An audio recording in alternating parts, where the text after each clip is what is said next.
Call the advisory committee meeting to order at 7:31 p.m. Great to see everybody. Adam should be joining us in a minute. Look at the agenda. We're going to start with Council on Aging and get the ball rolling. All right, I'll bring Pam over.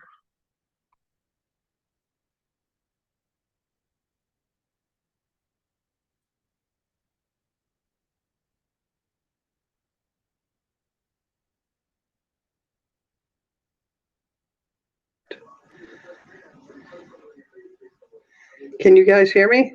We can. Hey. Okay. And Pam, is Mary Ann Anderson with you as well? I don't know. Hold on. Just in the attendees, I see Claire. I'll bring Claire over as our minute taker, and Tim and Youth and Family. So I'm assuming we're good. Okay. All right. It's great to see you. Hi, guys. We meet again. Almost like it's every year. You know, death and taxes, right? It's Almost like it. budget. All right. Hi, guys. Just share. Hey, Claire. Screen.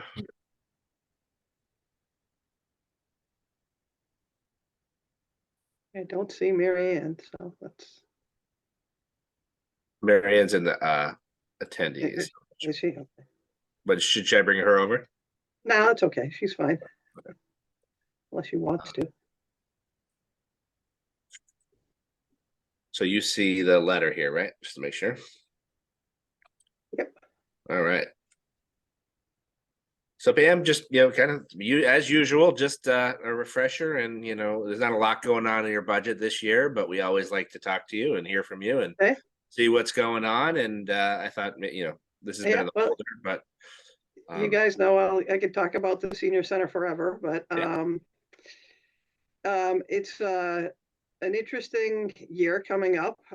We'll have our new room finished. I hope that's due to be finished in May. I think it's ahead of schedule, so that is coming along great. We could actually walk around in that room today, which was kind of neat.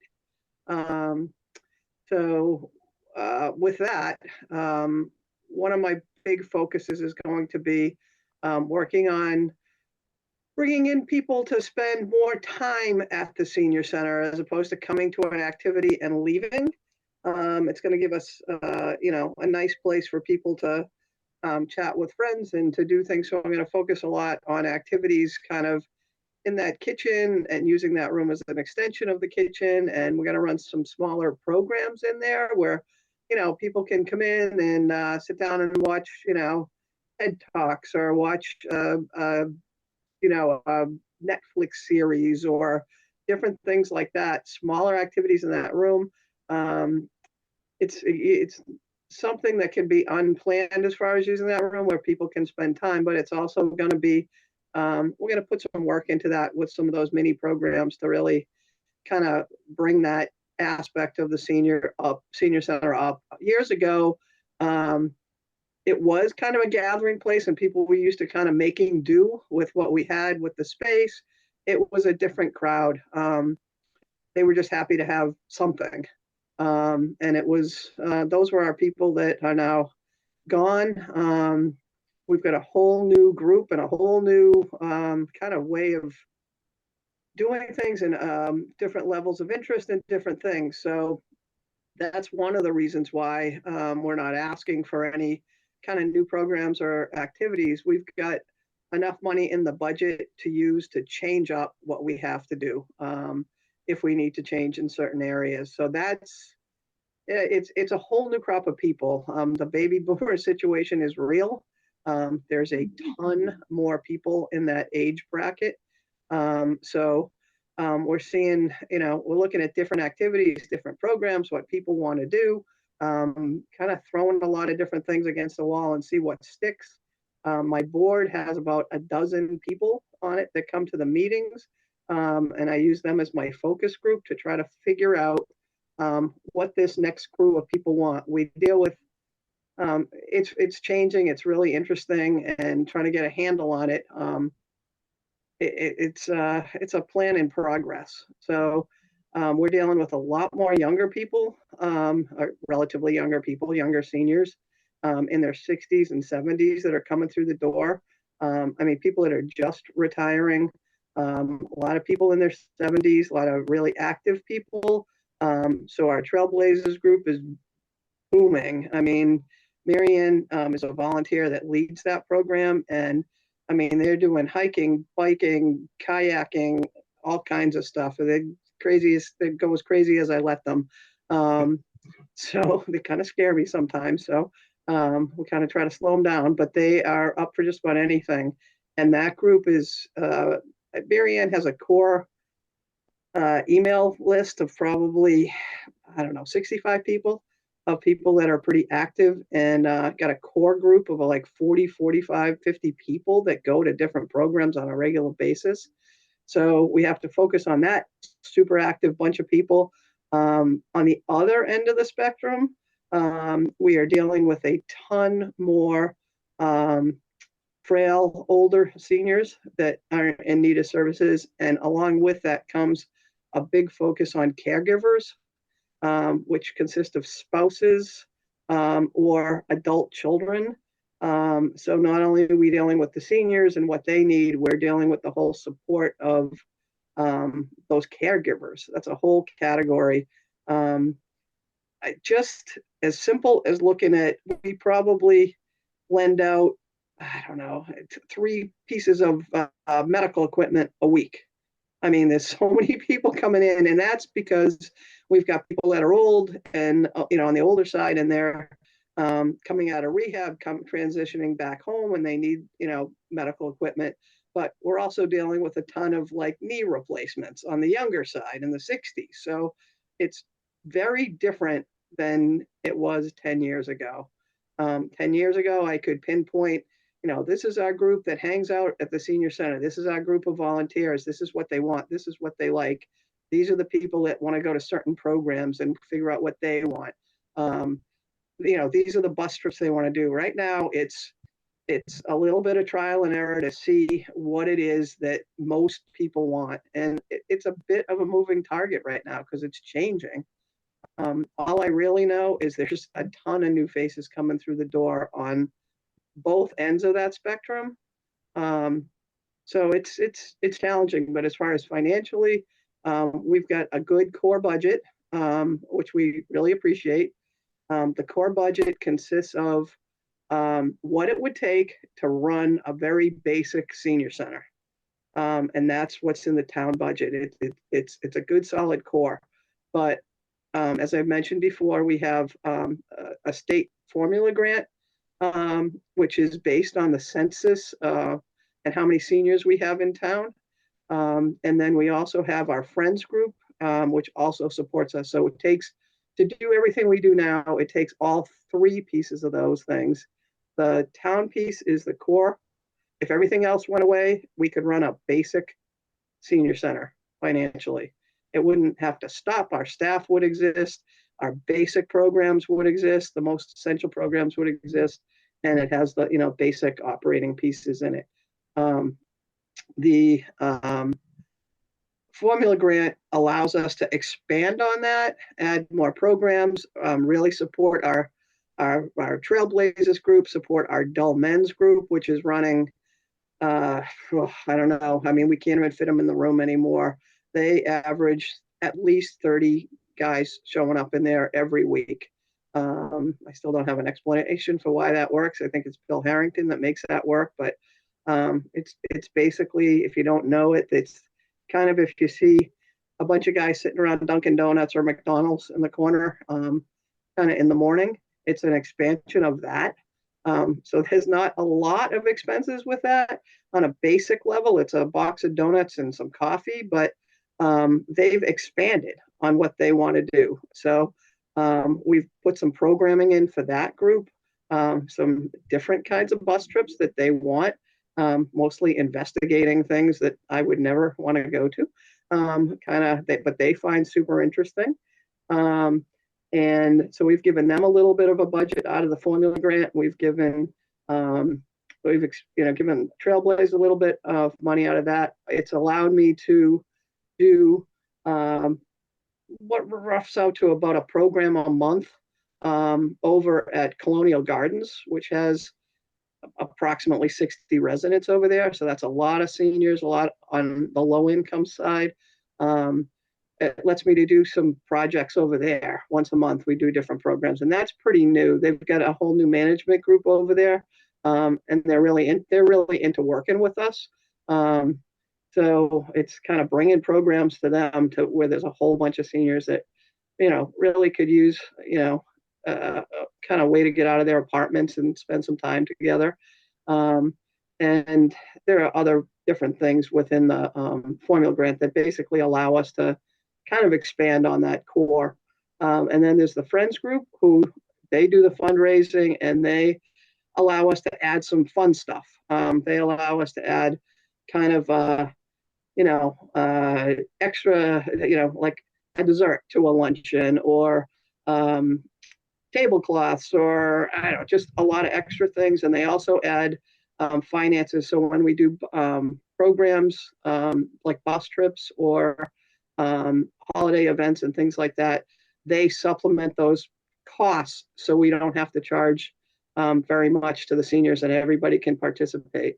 So there's a lot going on, and that's in addition to our, regular card games, pool tournaments, exercise classes, all of those programs. And so it takes all of those pieces to make it run the way it is. But right now, like I said, coming next year, there's enough money there to do what we've been doing, expand some using that room, putting a bunch of smaller programs in there, and trying out, different programs to see what works best. So that's kind of where we're at. Great. Tim. Yeah, thank you. Sorry. Can you hear me okay? Yep. So I did have a couple questions and a comment. Sure. One question, and I ask this very lightly. What percentage of your volume or new volume is coming from outside Southborough? It's really hard to tell because it's really shifting around. Historically, it's been about 20, I'm guessing it's 20-25% at this point. Historically, it hasn't been a problem, but with the volume increase with the boomers, this could represent a spike in our costs, and it could be an area of savings. It's just something I don't think it's an issue now, but it's something I think we need to keep in the back of our minds as we move forward. It is, and we addressed that. We actually readdressed that recently. Next year, I should put you guys on the newsletter list, just so you can see what we do and kind of get a better idea. A lot of our programs are restricted when we do registration to Southborough residents have a priority. So if we do a registration for, say, a bus trip, Southborough residents have priority. We take multiple lists, and if there are openings, then we move to the out-of-town list. Same things with same time with the holiday events. So that they don't all fill up completely with just Southborough residents, but the out-of-town residents are made up. A big chunk of that is people that have moved out of town. They may have lived in town their whole lives, and they want to downsize, but they don't have that real option in town. So they'll move to Northborough or Marlborough at the over 55s or different places, and they're coming back. They want to stay, with where they have lived for their whole lives. The other part of it is we've had volunteers that have moved out of town and still volunteer for us. The other factor with that is I shouldn't say all, but the majority of senior centers, I don't know of any that don't operate the same way. So we may have out-of-towners coming into our place, but We have Southborough residents that are going to other senior centers, and we have an association, and they've done a survey fairly recently to find out what the policy is for most senior centers, and they vary in little bits, different ways, but everybody's pretty much moved to that. Town residents have priority, and if there's room, then they'll let out of town people. So we're kind of on par with everybody else, and they're seeing pretty much the same thing that we do. All right. Second question. Mhm. And I'm sure Andrew will appreciate this. Oh, And no. others. No, it's good. We served with John Rooney for a Oh, yeah. while. Yep. John was a big champion of the senior center. Absolutely. One question he would always ask is, we always talk about, limiting costs, cutting costs.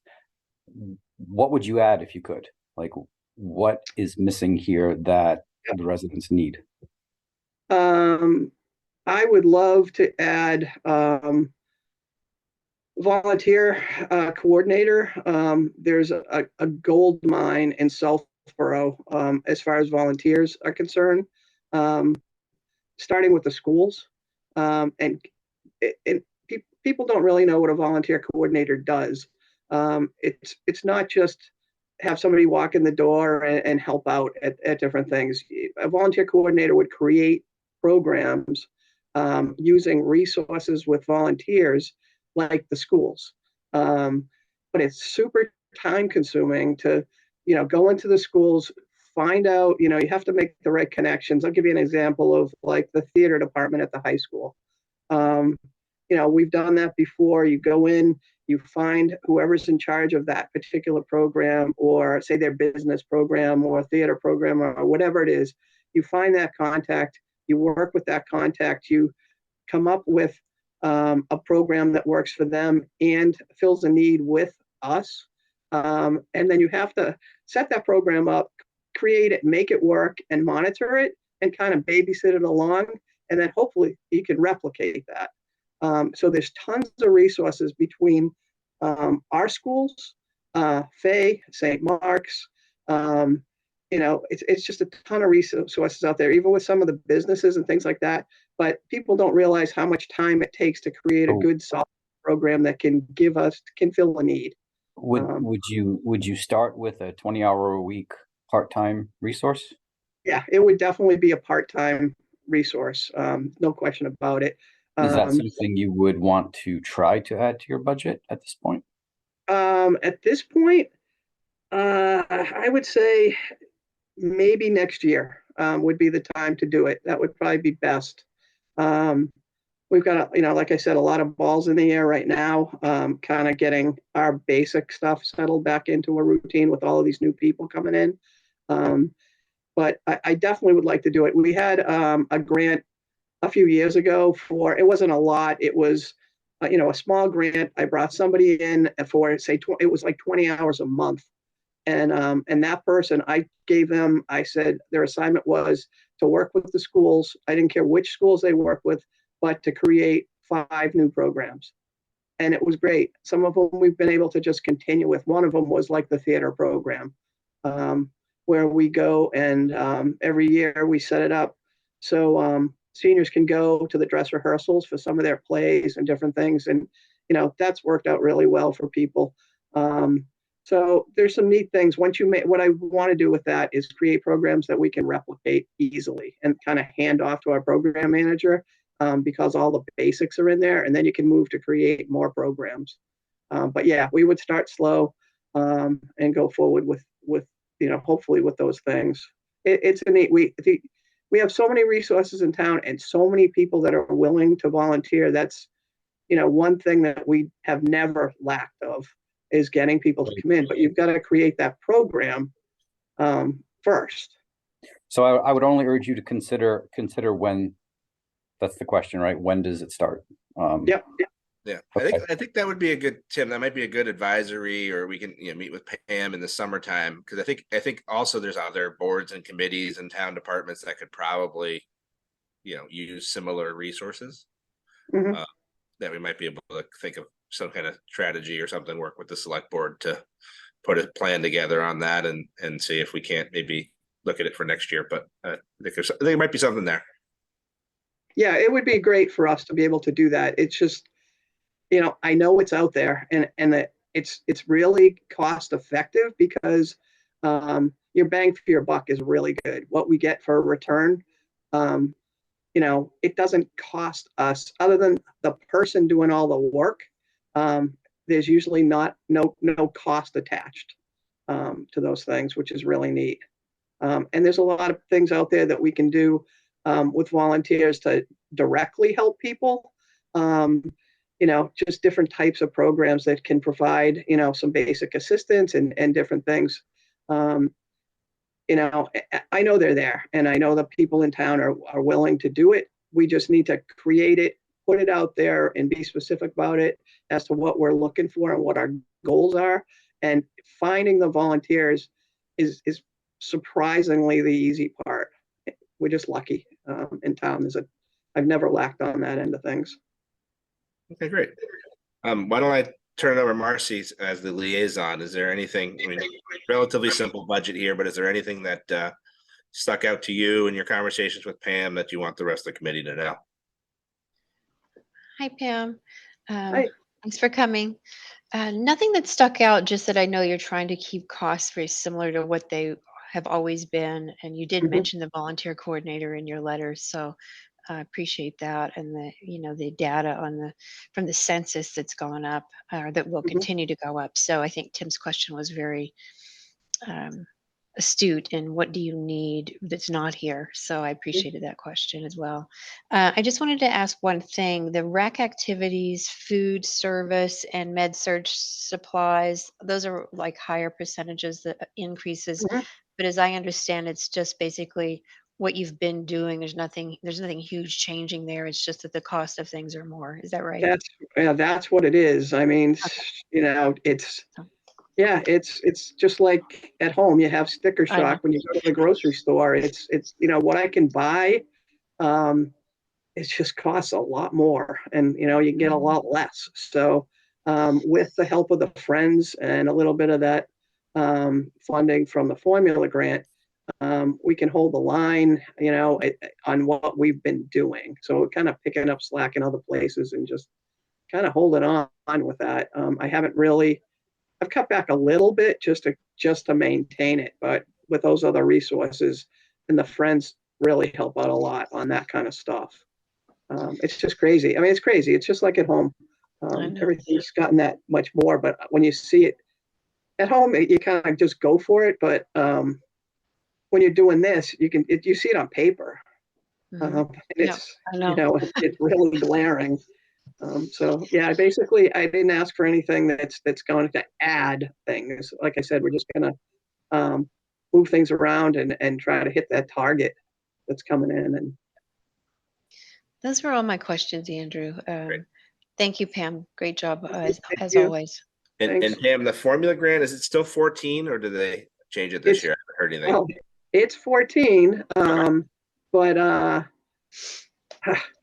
I'll tell you the story quickly.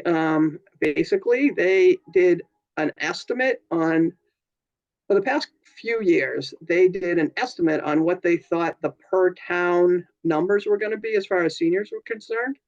And they went out. I wasn't even going to tell you guys this, but they gave us a larger number like 2 years ago. And then all of a sudden we got an email that said, oh, here's the actual numbers. And the actual numbers came in lower than their estimate. They're still up. There's no question about it, but they weren't up as high as they had estimated. So when it was $12 a senior, they gave it to us based on this number from, I think it was, I don't know if it was UMass or I don't know who did who was doing the estimates, but when they actually nailed it down, the numbers came in lower, but the per dollar per senior cost went up. So we actually landed at the same number we were at like 2 years ago. So it was kind of disappointing when it went to 14. I was like, great, we're going to have some more money. And then that number came in and I called Boston. I said, what's going on? And they said, oh yeah, it was just an estimate and this and that. And I don't know. It wasn't a great, I wasn't thrilled. Let's just put it that way. So we haven't really increased on that. At least they didn't go back and retroactively pull it from the estimate. That's what we were gonna say. I was like, okay. Yeah, no, it was, it wasn't a great, it happened, it wasn't just us it happened to, it was a bunch of other towns, but yeah, it was disappointing to go backwards. So unfortunately that didn't go up, even though the per senior number went up. So Larry, we've talked about this in other advisory meetings, but so Pam gets some money from the state, $14 per senior versus, the 10,000 or whatever we spend on per student, right? So we always it's a drop in the bucket in her overall need, but it's something we look at. Yeah, it helps. It really does. It does help. From my perspective, it's it's just more that we can work with. So Perfect. take what we can get. All right, well, I'll pause there. Is there any more questions from anyone else in the committee? Just one question. Hi, Pam. Hi. So I'm wondering the salaries and wages. Yep. This might be a question, maybe actually even more for our advisory board than you specifically, Pam, but maybe you have some context you could help provide on your budget specifically. Whether we want to be consistent across all the different departments on the % increase of wages. I think just scanning through some of the other budgets, it looks like most are landing at about a 5% increase, and 5.5. It's based on what the personnel board approved. Yeah, so Adam, this is something that I got to dig into with Barry and the personnel board. So it's not just the SAP increase right now. Now they have the step 2, and the step isn't always the same. So so it's like you have the 2.5% COLA adjustment, and then, or 2%, whatever it was. And then the step is roughly 2, but sometimes it's 2.5. And so it's basically, they're going up to a higher hourly rate, and, the rate's getting layered on top. So it's a little bit, but, basically, we just need to confirm that, the hours are the same for these people, and that the grades and the rates are accurate accordingly to the SAP. And if that's correct with Barry and the personnel board, then it basically it is what it is. Is what it is, Yeah, right? it But is yeah, I had the same question as you. As some people were like 5, 5.5, 4.5, Right. and I started going through the personnel board documentation, but it's kind of hard to follow it all. But I think that's just an overarching question. I mean, Pam can't give herself a raise in the spreadsheet that isn't legitimate, so she'll get paid whatever what the accurate one is. It's just Whatever. Yeah, I mean, the numbers actually were done by, this page was actually done by the treasurer's office. They actually did that. They actually put those numbers out there. Okay. And I questioned the math myself when I got it, because it didn't make that much sense to me either. And I'm not a math wizard, so but that is accurate. Yeah, but I think this new step thing is something I'm not used to, and I think we all should start to dig into it. But yeah, so maybe it's a conversation we need to have with Brian and Barry and the personnel board to understand exactly. But if you guys haven't been around kind of as long as I have, but when I first started, there was a step system that they got rid of over the years, and now it's coming back again. So great. Okay, that was my only question. Okay. Any other questions? All right. Well, thank you, Pam. Great Okay, to see you. thanks, guys. I hope you don't have too long a night. It shouldn't be too bad. Thank you. Thanks, Pam. Thank you, guys. Take care. Bye-bye. Bye. All right. Next up, Youth Commission. We'll bring Sarah over.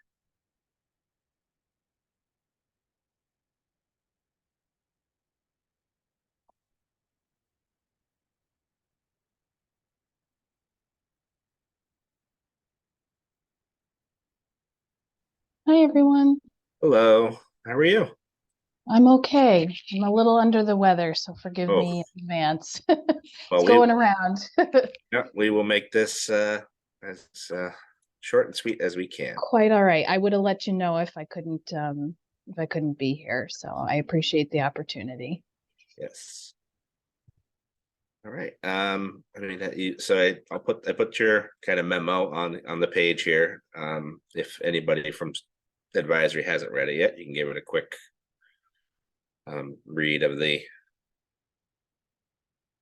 highlights.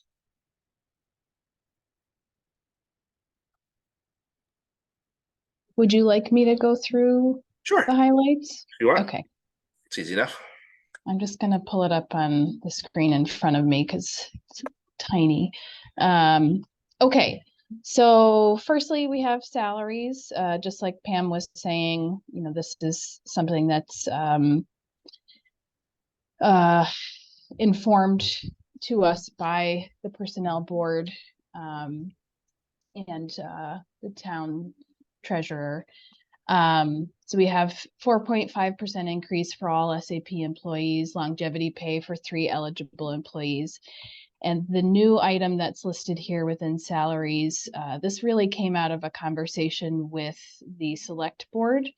You may be aware that we had been granted some ARPA funds to hire a part-time clinician, which took some time to eventually post because it became clear to us that we were going to need to include the personnel board in the process of and have to have this position put into the SAP, which of course takes quite a bit of time.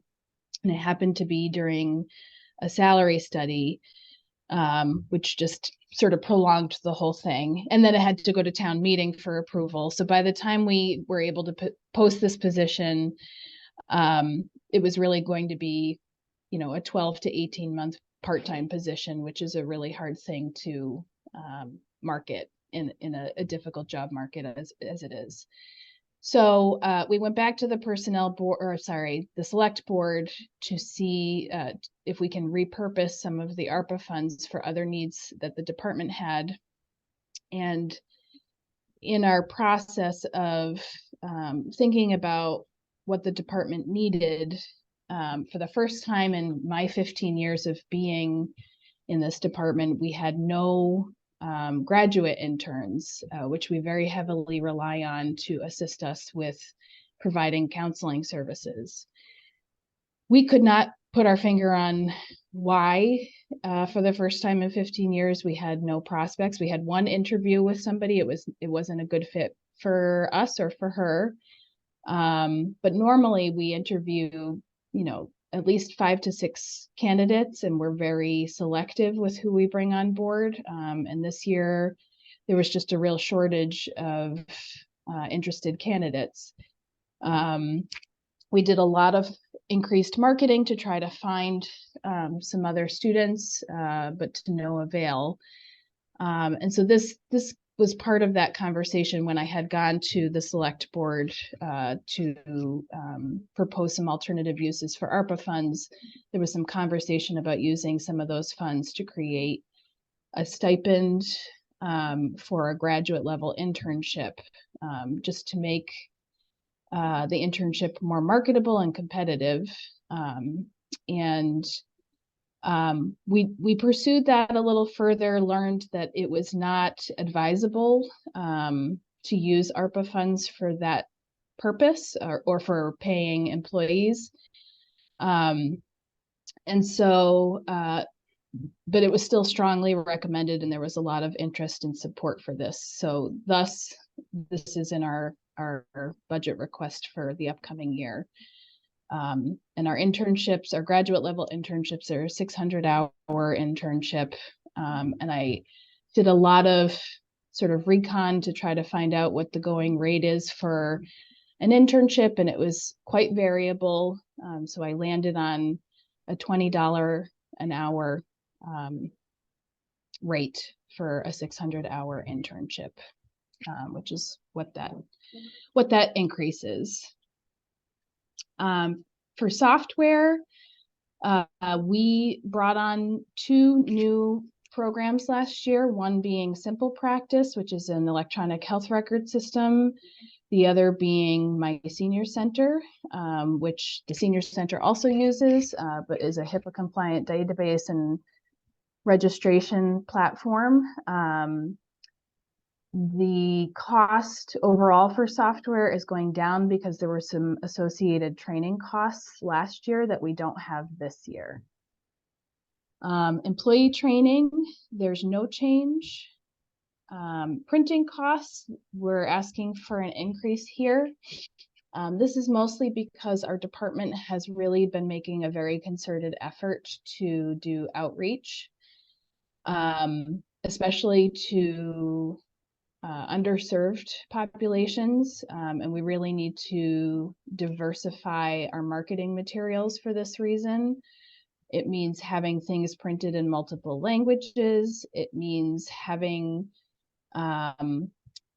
giveaways, things to, especially when we're doing things with kids or with families. It may seem silly, but having things like stress balls to give away with our information on it. We've printed a large number of magnets so that people can have our contact information and remember us and have it someplace posted, easily accessible in their homes. And so because we've been doing so much of this outreach and, as I said, having to diversify the marketing materials we're using, that's why there's an increase here in printing costs. The largest increase in our budget really comes at contracted services. We still have $9,360 for a clinical consultant who provides me with supervision for the work that I do with residents, but also provides clinical consultation for the department. That's really best practices in this field and really another layer of safety for the town to have her in place. But the added cost in this line really comes from interface referral service. Along the same lines of the intern costs that I was talking about earlier, in that same conversation, I had proposed that we use some of the funds that we weren't able to use to hire a clinician to have an FY25 contract with Interface Referral Service. We're already using ARPA funds for the current year. So I was just simply going and asking if we could use it for a subsequent year. And there was a lot of support for Interface, so much support, however, that they did not want us to continue sort of piecing together funding for this service. The town has really come to rely on it over time. And really, the select board wanted us to, had encouraged us to put it into the operating budget because they wanted to see sustainable funding for this service. So I have it here as a placeholder in our budget. I immediately did go to the school department to talk to the school's superintendent to talk about sharing the cost of Interface between our department and theirs. We, by and large, most of the Interface referral users are for children, school-age children. And I know that they're very interested in seeing the service continue. I know they're sort of on a different timeline than we are. So I know it's on their radar. And I've also had a chance to talk to members of the school committee about the idea. So I know it's being discussed in multiple levels. Yeah, and for everybody knows sorry, on that one specifically, I had talked to Sarah and also to select board, some people on the select board, and also to Mr. Ballantyne. We should be able to use the opioid settlement money for this. So hopefully the idea is we keep it in Sarah's budget, and basically there's a revenue component from opioid that gets earmarked for this, like we would do like for the 9/11 field, or et cetera, take it from a different source than the general fund. So hopefully that we can use that funds for this. And I think we got 90,000 this year. It's gonna be a 300 something thousand total. So I think it's a good use of that funding, but to be more to come on that one. But I think hopefully I agree, Sarah, putting it in your budget is good, so we always have it there, but if we have another funding source besides the tax levy and the money sitting in an account and we're looking for things to spend it on, I think this is a good use of its funds. Sure. Office supplies, there's no change there. Program supplies, there's a slight increase. This really has, again, to do with outreach. So I think of printing supplies as anything that has our information on it, our logo, anything about our services. Program supplies sometimes goes hand in hand with that. And the best example I'll give you is every year we participate in the recreation department's trunk or treat event where, 400 plus residents, kids, parents are coming through. So we are giving out information about our department to every family that comes through. But if we were to give all the kids business cards, they probably wouldn't be so happy. So we also are buying things like Halloween pencils and erasers and things like that. We also have a number of other programs that we offer, youth council, for example, workshops, trainings. So this covers that. And then there's no change for mileage or travel expenses. And that's basically it. All right. Marcy, as liaison, anything in particular that you wanted to talk about?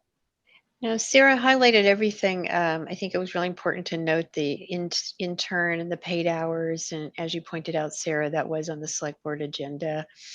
So they are aware of that. It's becoming very hard in the professional arenas to have interns that aren't paid. And so I think that caught up to us in Southborough. Correct me if I'm wrong, Sarah, but so that is something that probably, in order to sustain an internship program, will have to be paid moving forward. I think that was the only thing that, you did mention it, Sarah, so, and the contracted service, Andrew, you brought up the ARPA funding, that was the only other item. Yeah, so it's really not a change. We've been doing it for years. It's Right. just, in the budget here, it's coming out of the general fund, and hopefully we use opioid, so it kind of disappears from that again. So I think from an advisory perspective, at least in my head, the two big things are the interface. If we can use opioid, then I've always been supportive of that. And then really just the intern 12,000 would be the only real kind of increase in hours or increase in dollars that we'll have to kind of keep in mind when we look at the budget overall to see how that. But you're definitely going to save money by doing the intern route versus a permanent employee. But, Sarah has obviously the workload to justify it. So I think it's a smart move in that regard. So that's all I had. Thank you, Sarah, for meeting with me and putting it together. Well, thank you for meeting with me. Any other questions from the committee? Perfect. All right. Wow. Okay. We're efficient, I guess so. Well days, done, guys. Thank you so much for the opportunity. I appreciate it. Thank you for coming. Thanks for coming. All right. Take care. Right. Next up is Mr. Haggerty.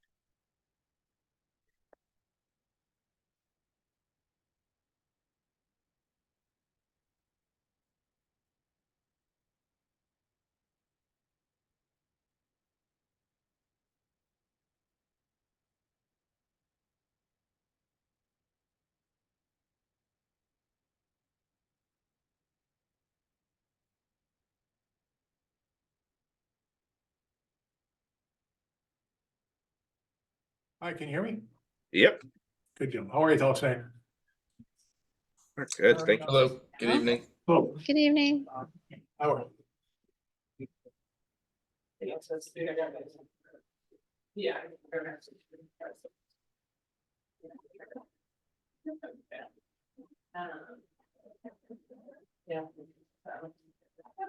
All right.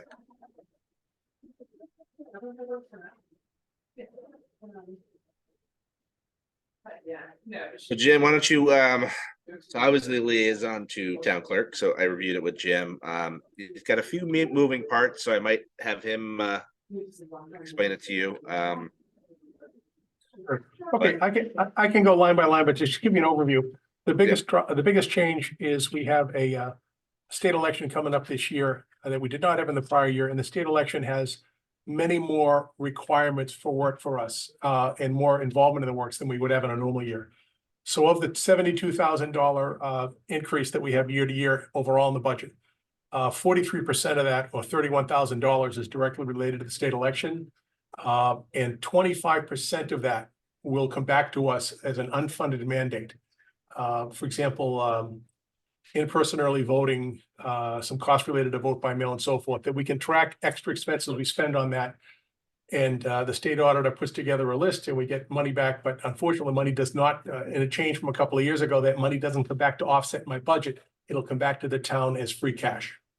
Okay, so again, 43% of the overall increase is directly related to the state election. We'll get 25% of that back down the road. 5% of the increase is due to SAP increases across the board. That's for the full-time deputy town clerk, the assistant town clerk. And when you factor in the temporary employees, we have the tellers and so forth, their increases. 14% or $10,000 is a $10,000 charge I have in here to try to get General Code, the company that produces our town code, to do an editorial analysis to clean up sections of it, to renumber and reorganize it. Another $10,000 is to run fiber cable from the Trottier School, from the back of the auditorium where we have our audiovisual table, to the cafeteria and to the gymnasium when we use those.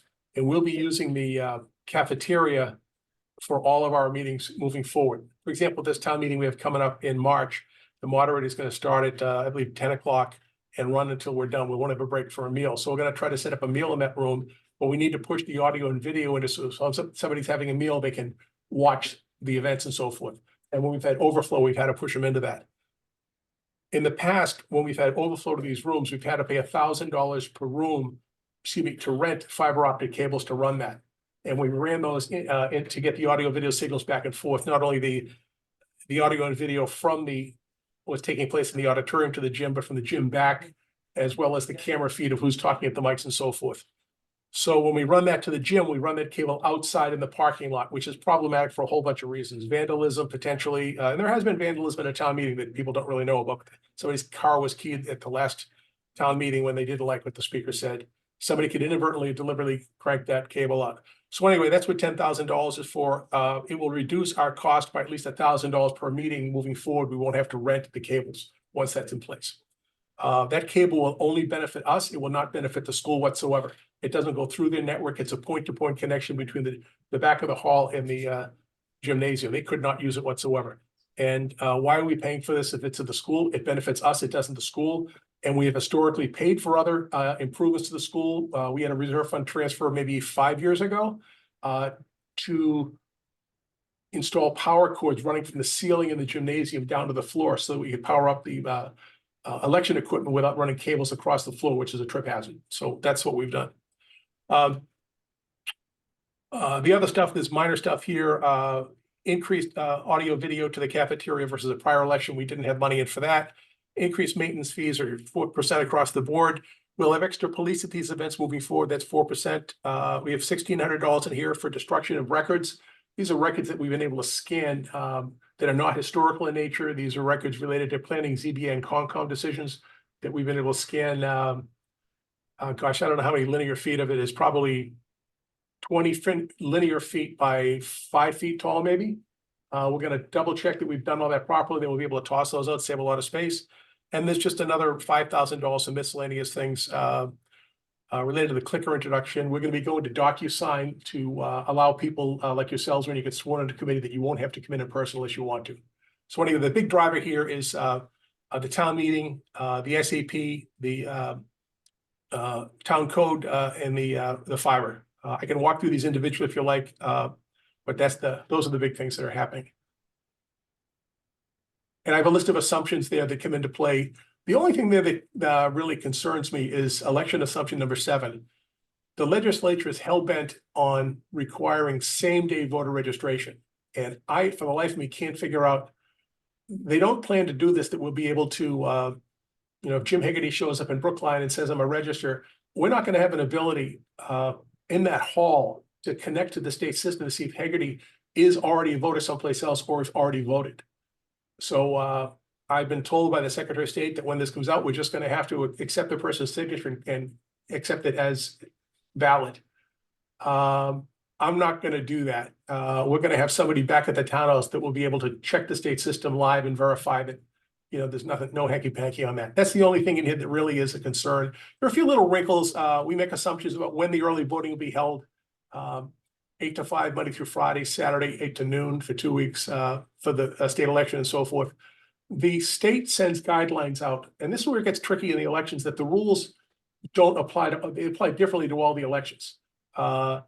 We know, we just found out last week that the state election will be held on the day after Labor Day, September the 3rd. And we just found out, I made a phone call that we're gonna have to do only 5 days of early voting for that, but we'll have 14 days, 7 days, we'll have 14 of that in November. And we're making assumptions as to how many hours will have to be in place. That kind of varies. Now, one item was just highlighted on the screen there is the election, extra election in 2025. That's up a big number, 18.8, but understand that includes custodians, tellers, police officers, and so forth in that. And we have a lot more people involved in a state election than we do in a town election. I just thought with greater attendance, that's a more complicated election for us to handle with vote by mail. The state will be mailing postcards out to everybody here in a couple of weeks or the end of the month to ask if you want to vote by mail for next year. Where that gets tricky for us in November is a number of people, the post office is not allowed by law to forward a ballot. So if somebody signs up for this in January and they want all the ballots mailed out, maybe it's somebody who's in Florida for the winter. That ballot's gonna go to them in Florida. When it comes time to November, they're not gonna get the ballot and they're gonna call us. And that happens a lot. We've had people that spend the summer on the Cape and they spend the winter in Florida. So there's a lot of tracking down that goes into this. We're also, a lot of people don't realize this, but we're required to physically examine the ballots that are returned by mail and to physically compare the signature on the return ballot against the document somebody signed to request that ballot. Now, if Jim Hegarty requested a ballot be mailed to him, that's pretty straightforward. But anybody in Jim's household has the ability to request a ballot to be mailed to Jim. So it gets tricky when you're trying to figure out who's the person that requested that and how to do that. That's what the legislation requires. The Secretary of State says, well, we're not handwriting experts, but we have to follow the law. So that's a pretty tedious thing that happens, and it's pretty time consuming. So there's just a lot of moving parts in this one in November. And like I say, that's a big number. The good news next year, this will drop substantially when all these costs go away. And that's pretty much it. The thing that frankly I'm most excited about is talking to town council about being to give people an opportunity that they don't have to come in the office to be sworn in. We can do it. We're going to use a product called Calendly, where we'll, when you're notified by the select board or by the moderator that you've been appointed, we'll send you a document by email that says, you're welcome to come in person as we have traditionally, or you can do this electronically. You'll click on the Calendly option. It'll show us when we're available for sign-ins via Microsoft or Zoom. We'll have a quick session with you. We have to visually observe it. And then we'll send you a document with a DocuSign link on it. You can sign it, you're good to go. So no more people are going to leave office. We've had people leaving, work in Boston early to come to get sworn in. We're going to eliminate that stuff. And that's a little bit of progress in a world where I'm always remind people that the last place in Massachusetts that had an elevator operator was the State House. So it's kind of, they're the people that make our rules, so you have to keep that in mind. Great. Thanks, Jim, for the overview. I haven't gotten through this with Jim in detail. I think it all looks, wow, there's some moving parts. I think a lot of it makes sense. But is there any questions that anybody has in particular on certain line items? I have a couple of questions, Andrew. Sure. Maybe just for more understanding and clarification. So Jim, the additional police officers at elections and town meetings, is that related to the state election, or is that independent of the state election? Independent. Okay,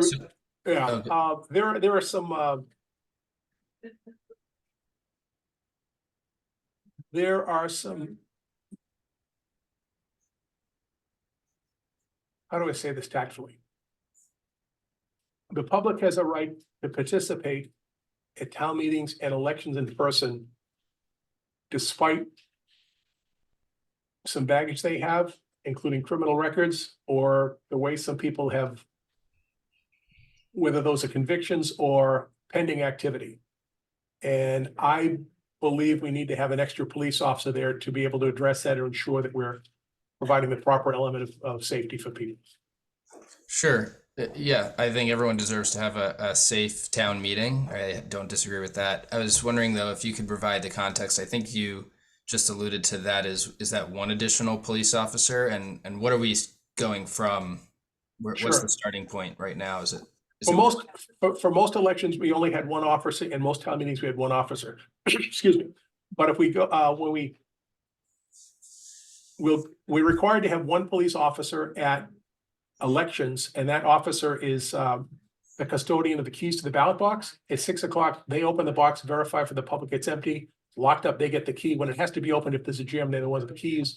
At the end of the night, they observe the removal of the ballots. They're placed in a box. The police officer seals them with evidence tags, essentially, and then they send a chain of custody and transport them. A police officer has to transport the ballots. The second police officer will be out on the sidewalk in front of the schools when the buses are pulling up. I say the vans pull up to bring the kids that are in the special needs section. That's a tricky place. A lot of times people that are unfamiliar with the school go zipping in there, and it's a hazard to the kids.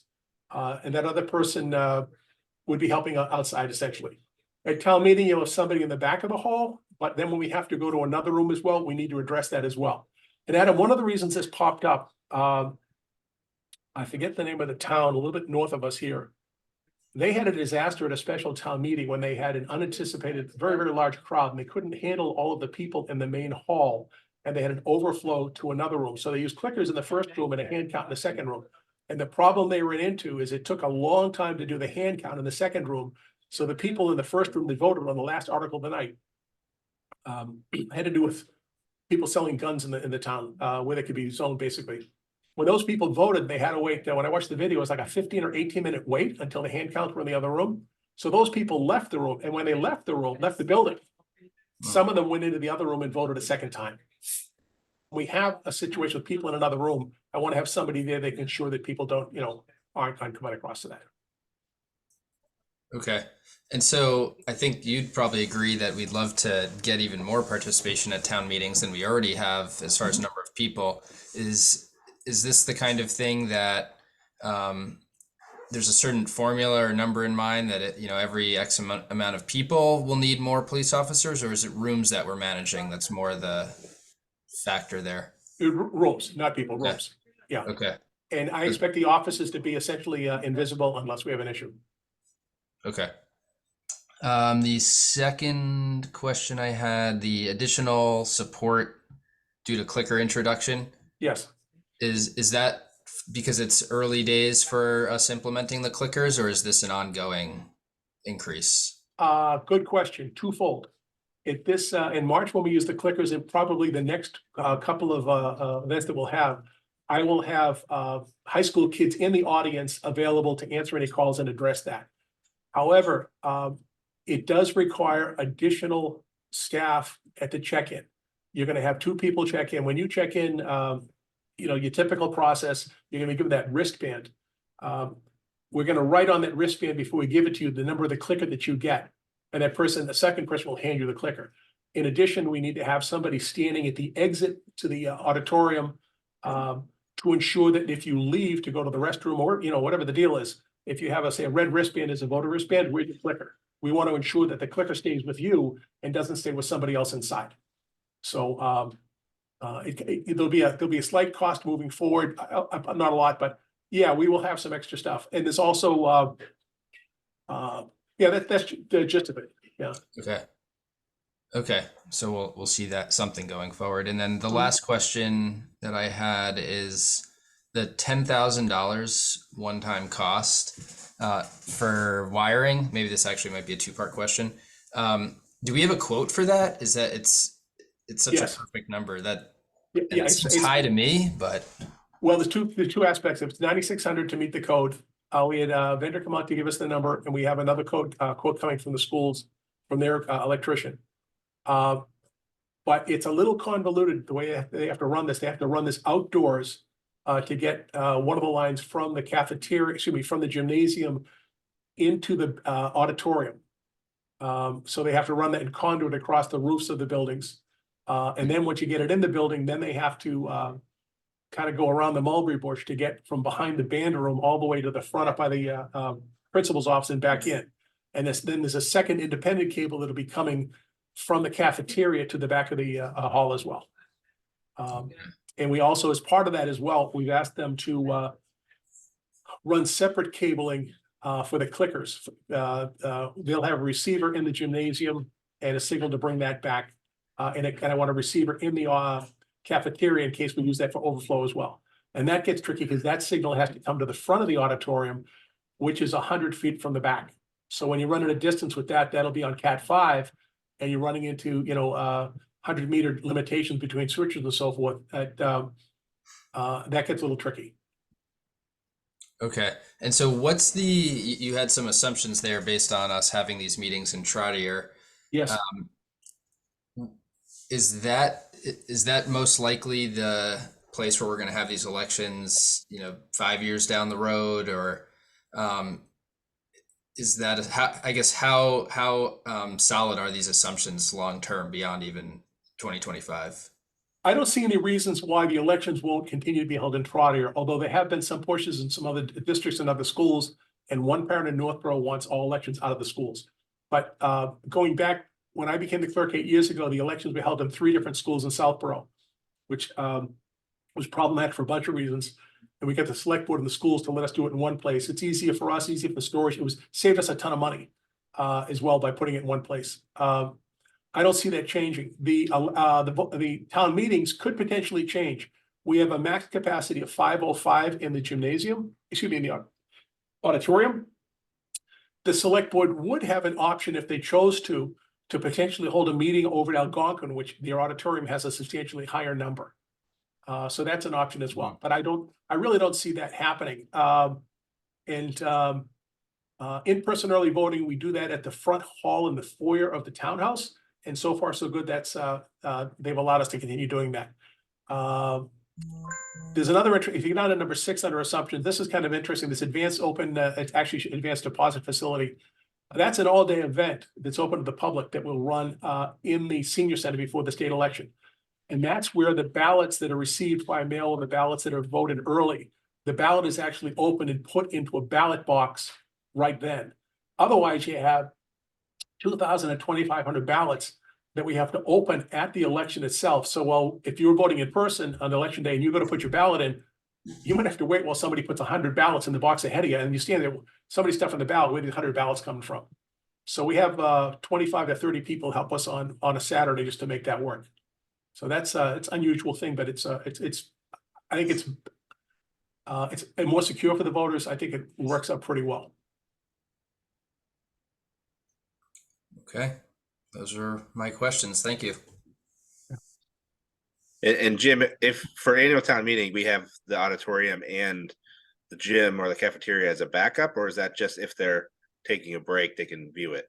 Right now, we plan the auditorium to be the main room, and we intend to run the audio and video into the cafeteria only, just so that when people are getting a meal, they can observe what's been occurring, but not to vote there. They'll have to go back into the room.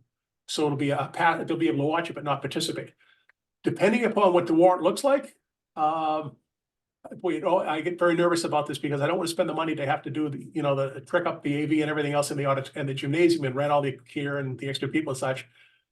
But the potential, there can be some pretty controversial items on this budget, on this town meeting. And if that's the case, I'd staff up the the gymnasium, and pay for the extra stuff to do that. So you'd be able to vote in both locations, both the auditorium and the gym. But the cafeteria for this election, for this town meeting, will be just an overflow that you can participate while you're having a meal. Okay.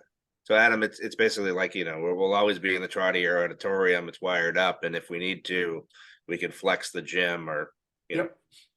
Yeah. cafeteria, maybe at some point, if there's something where we're getting a couple thousand people coming in for something, right? That's a good problem to have, I guess. It is. Yeah. Yeah, no, I was more asking the question because I'm trying to think back. I haven't been on advisory or as active in the local politics for as long as other people on this board, but I feel like I've been to a town meeting in at least 2 different schools already. Yes. So that was my question was, is Trottier the long-term answer? And, are we going to be consistently in there taking advantage of some of the spend here on a regular basis? And it sounds like we are, but that was the reason why I asked the question. I think the other ones were more because of COVID, right? So we had the special town meeting at the gym, and then we're outside, right? That was the other one. Yes, and then we moved over to Algonquin as well. Yeah. By the way, there's I can send you a link to a horror story down the Cape. They held a special town meeting and they had to cancel it 3 times because of they didn't have the capacity. When they finally went to hold the meeting, they exceeded the fire capacity, and 1/3 of the town had shown up, and they had to send everybody home, but 1,000 people. They just weren't prepared, and somebody's going to be burned at the stake for that. It's just a bad day all around. Great. I have one question. Please, Russell. Hi, Jim. How are you? Good, Marty. One question I had here is that what is the plan still that eventually Sam will take over the recording of the meetings? I think we talked about that last year. I think the company who does it does a wonderful job, and I watch a lot of meetings. I'm not sure Sam's ready to do that, but is that still on the cards for the future or no? No, they don't. They honestly don't have the capability to do it. Okay, thank you. That's all I had. There is one wrinkle to this budget that's not in here. Independent of this, I sent a request into the CPC folks for some preservation of some records and for some money for a archivist that does some work for us part-time using some different funds. And when I went to their meeting, they disclosed that they don't believe that some of his activities can be, because of a DOR ruling, can fit under this umbrella. So I finally got some answers this afternoon, and I'm pretty sure I can go back to them with most of the funding for the archivist, but I think I'm going to have to add an extra $14,000 into this budget to cover the piece of the funding that we don't have.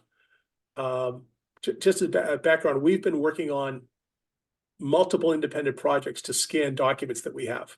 We have the records I talked about that we're going to destroy that have no historical significance, the operational records and so forth. In addition to that, we've had tens of thousands of pages of other town records, historical records scanned by seniors and all accessible to us through PDFs, like all the birth and death records, all that kind of good stuff. We've used CPC money for some scanning in the past, preservation scanning. We have records that, because of their unusual size, need to be sent to an outside vendor. CPC, through they quote regulations, the Department of Revenue, that although they agree that it's a good project, it's roughly $56,000 for 11,500 pages. I thought it was 10.5. It's 11.5 that need to go to an outside vendor. Some of them are already bound, so you need a fancy scanner that has like scales on it. So we can't do in house. So that money, I've asked the select board to fund through ARPA. If they can't, it's going to go into a separate capital article. All right, so that's independent. Another scanning. Jim, it would just be a warrant article, not like a capital specific. Yeah, but just so Jim and I had talked about that, and my thought process was ideally CPC would pay for the whole thing, right? But if there's ineligible items in there, I think we'd handle it kind of like we did Algonquin, where we had the CPC article, and then right after it, we had the other article that paid for the rest out of the general fund. So, and we would do the full project, Jim, both years, right? So you wouldn't have to come back next year. But then we'd have everything stacked up, good to go. There's a second piece to this, though, because of the CPC article I put in that's roughly say 49,000 this year. Some of that was for the archivist time, but some of the work the archivist does, or most of it, probably 2/3 of it, is allowable, but about 1/3 of it isn't. That's roughly $14,000, give or take. When I go to the meeting next week, I suspect that they're going to say they'll do everything but that 14. I'm going to put the extra 14 back into this budget. So there's like four different shells of money related to scanning related pieces of it, but it makes sense coming into that. And independent of all that, just add more complexity to this. My office right now, where you sat the other day, Andrew, you couldn't sit there. There are boxes about chest high that through the Massachusetts Library System Digital Commonwealth, they're coming in Friday to pick up 50 some odd thousand pages of records to take them out and scan for free for us. And these are records that are like select board minutes from 1727 to early 1900 kind of things, whole series of documents. That's all, that'd be free for us. And then with that, there'll be another 60,000 records that'll be going out there as well. So we have, I feel like I'm juggling books, not balls in the air right now. We have about 6 different of these scanning type projects coming out, and our objective is to have all this stuff scanned and ready for people to see by the tricentennial. And if you have a chance, if you go to a website we set up, it's 01772history.org. A number of these records are already up there. And it's not just like take a picture and here's 10,000 pages of Southborough. These we've been able to put these up there with a description of what the records are and what story they tell. And it's a really neat thing to do. It really is. Very proud of the work we're doing on that. There, go ahead. Just a quick question. After you scan them, do you hold on to the paper or do you dispose of it, or what happens? It depends upon what the paper is. Like the records, the records that have historical certificates were required by state statute to retain those. They have to be within 50 years old and so forth. They will be retained in perpetuity. Certain records of our operational function, for example, the minutes of this meeting that you submit, forever people said they have to be retained in paper forever, and that's absurd. I was able to get the okay from the state's digital archivist that we scan those into archivable PDFs and we toss the paper. And all the filings that have gone to the clerk's office from conservation, planning, and ZBA, those are the records we're all trying to scan for all the closed issues. And all of those, once we've audited those to ensure they were properly scanned, those are going to be tossed. And then to transition, we did a test this year with conservation that all of the filings from conservation moving forward are coming to us digitally. So yeah, so we're getting rid of a lot of paper, but some of the stuff we'll have to keep forever. And in some of this stuff, Larry, one of the documents we have is an original document signed by both John Hancock and Sam Adams.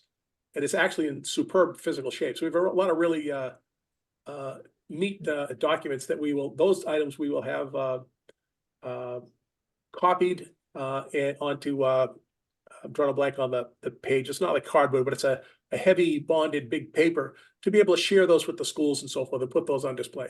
But our objective isn't just to scan the stuff to preserve it, but to have it so it has value to people that you can actually look at it, not just say, we have all this a scan and it's in the back room someplace. That doesn't do anybody any good. Thanks. Great. Any further questions for Jim? All right, excellent. Well, thanks, Jim. All right, thank you. Yep. Thanks for coming. Thank you. Good night.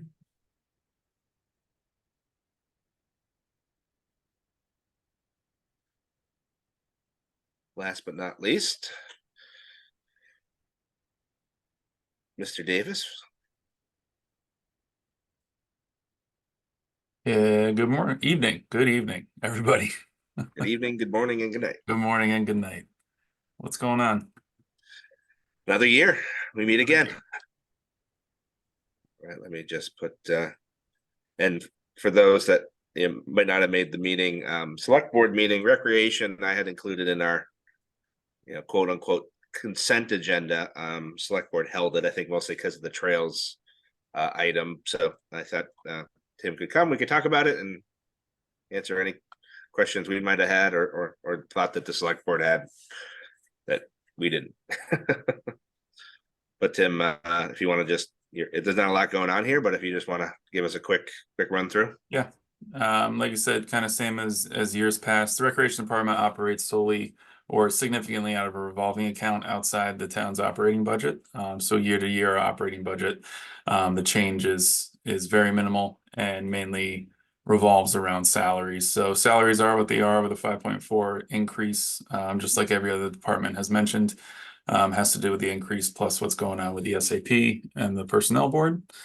9/11 Memorial Field pilot payment, money in, money out, we get reimbursed for that amount. So that's just an agreement payment upfront on that one. And then our two options, or our two lines rather, are playground inspections. There was a slight increase in that line this year. The outfit that we use for years past went out of business, unfortunately. So we had to change companies. So a slight increase, going from 1525 to 1950 on that. And then the trails, Andrew, if you could just click over to the trails tab, I'll just kind of run through that. The trails increase obviously looks daunting at 43%. But what it really comes down to is the mowing piece of how it's reflected in the budget this year. And it's kind of a two-part thing. So first is $1,600 of this 2,800 is the piece of the mowing contract that is held by the town through Public Works. Mr. Cundiff's push is for departments and budgets and commissions and committees and so on and so forth to reflect the usage and reflect appropriately what piece of the contract is within their budget. So $1,600 of this is reflected in our budget, but is actually held in the contract by Public Works. And then there is an additional $1,200 on top of that, which is additional for trails. What that $1,200 is additional cutting for, it's a 2.3 mile piece of trail from Deerfoot to Ward Road. It's 3 extra cuts for the year to make sure that trail stays accessible. There's been issues with that in years past, that due to the overgrowth, it hasn't been accessible. So it's just an effort to keep that available to the public. So that's what that $2,800 is. My guess is that's why it was held with the select board, just with discussion there. But the rest of that budget is similar to years past. Actually, the other lines are lower with trails maintenance, education, maps, outreach, and administrative. So again, a large increase on the budget sheet, but with that, it's kind of a little more deeper than that. So. Yeah, and Marcy, when we look at DPW with Bill, right? So we should see that corresponding $1,600 reduction over there, and the $1,200 increase. So Tim, I have a note in my conversation with Bill when we get to it. We're purchasing a couple trail flail mowers as part of capital this year, which a lot of towns use those to do their trail mowing. Mm-hmm. Because it's kind of to do trail mowing versus town mowing, it's different equipment, right? So Yep. Is it a different? So maybe we can try to get him to do it with the equipment we're buying versus having to outsource it. But that's a conversation I'll have with Bill, and it's not really, you put it in your budget, but for $1,200 when we're spending $25,000 on the exact machine you need to do the work, I wonder whether or not we can squeeze that into staff doing it. Yep. But not for you to worry too much about, but I wanted to at least bring that up. And I'll go back over here. So and playground inspectional services, is there something we could do to get somebody like on staff to be certified and do a stipend for that or something? So towns have moved away from that, Okay. just for liability purposes. Okay, from insurance or whatever purposes. Yeah. Okay. All right. I'll pause there. Any questions anybody on the committee might have?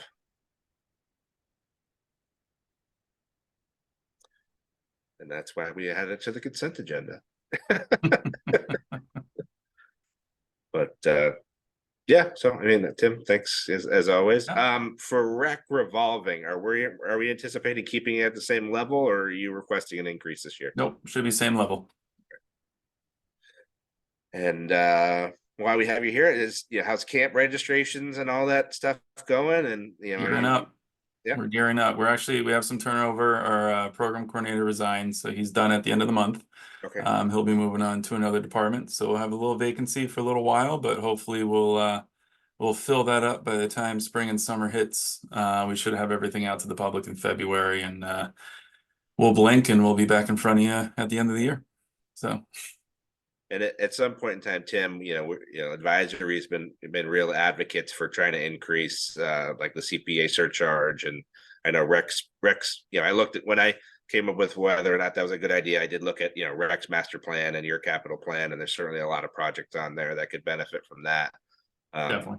Yeah, I think that would probably be a fall town meeting or next year's town meeting thing. But just while we have you here at some point in time, trying to discuss with you and the rest of the committees in town whether or not you're in support of that and what items on there we could use to sell it, and ask for your support and helping to support CPC and moving that forward. But us wearing our finance hat and with what we have coming down the pipe in terms of the new schools and different things in terms of expenses, looking for every place we can get additional revenue, and the match from the state on the CPC is certainly one that would help us out. Yeah, sure. Perfect. All right, y'all. Great. Thanks, Tim. Thanks.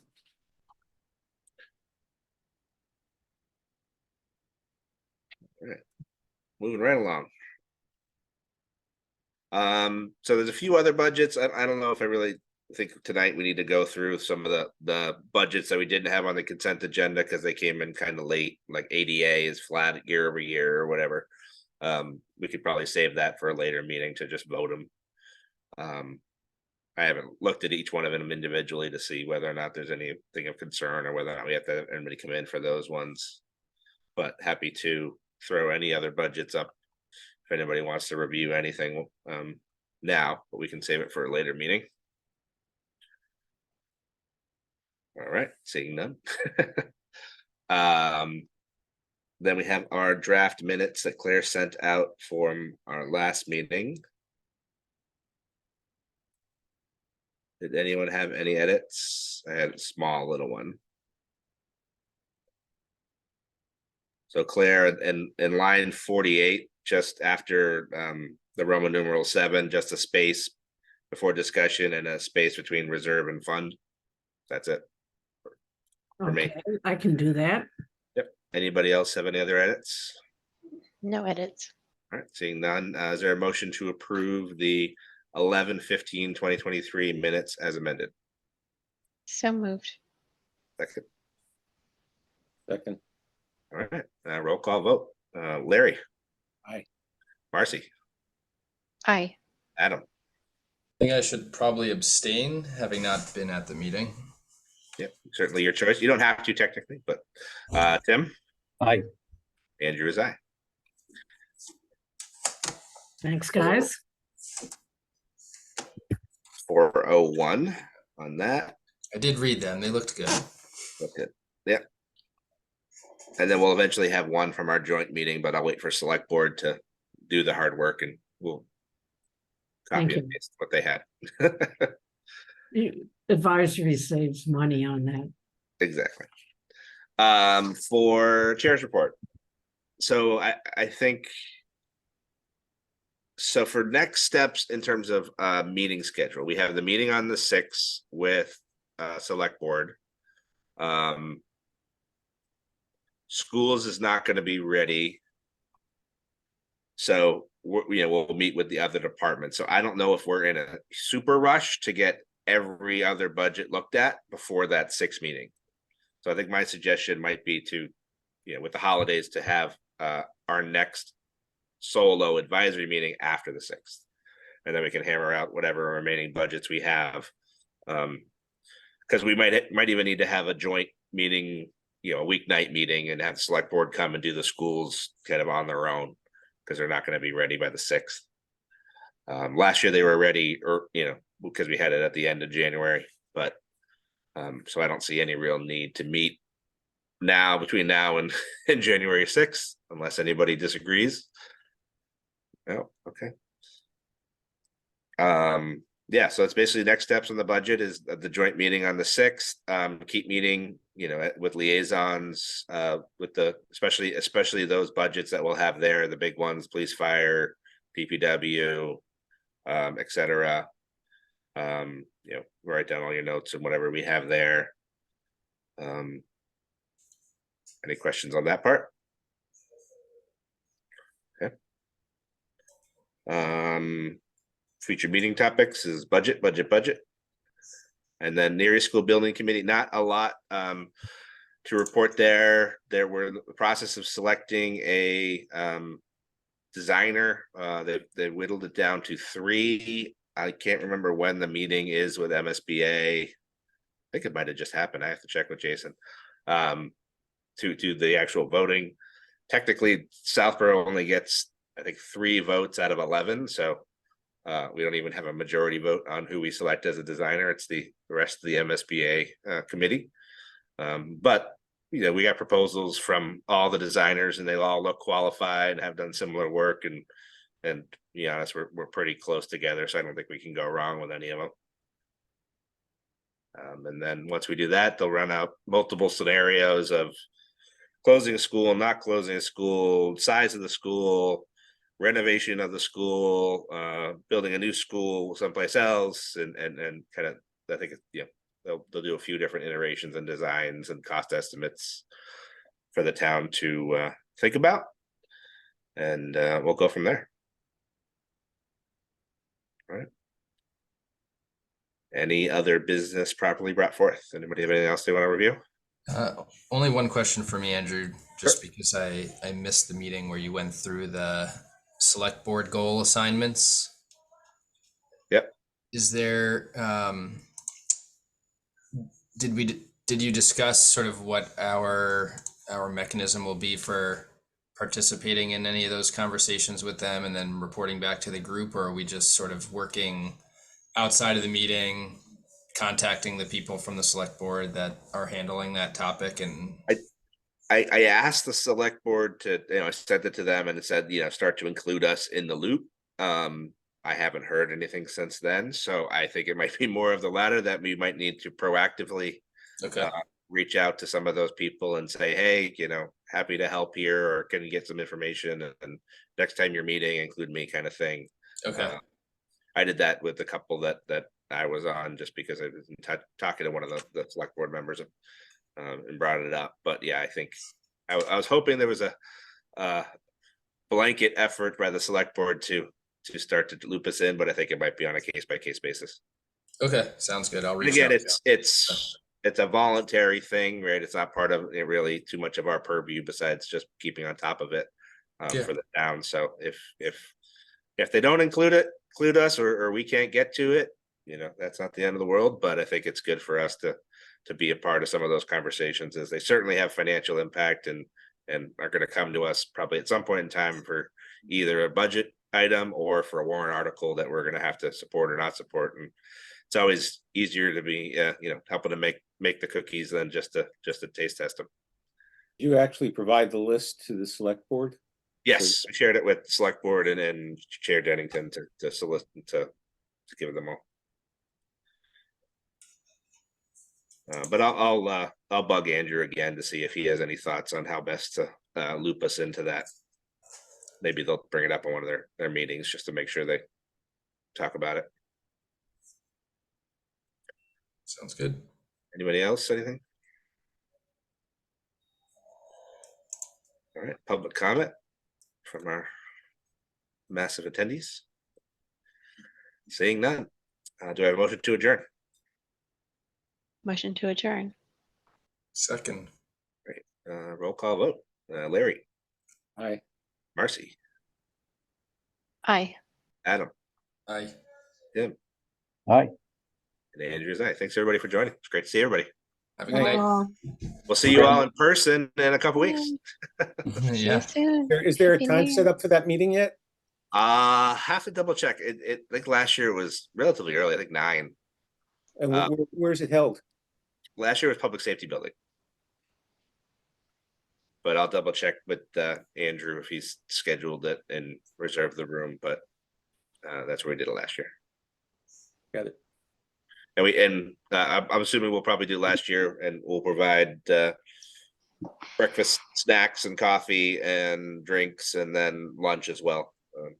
Yeah, last year we did Subway. Are they taking recommendations for options? Sure. I'll talk to Kathy. I think we just heard one, not Subway. Yeah, do we need a select board assignment on lunch? I'll take on the select board lunch liaison role. Okay. So yeah, if anybody has any recommendations that they want, feel free to shoot me a text.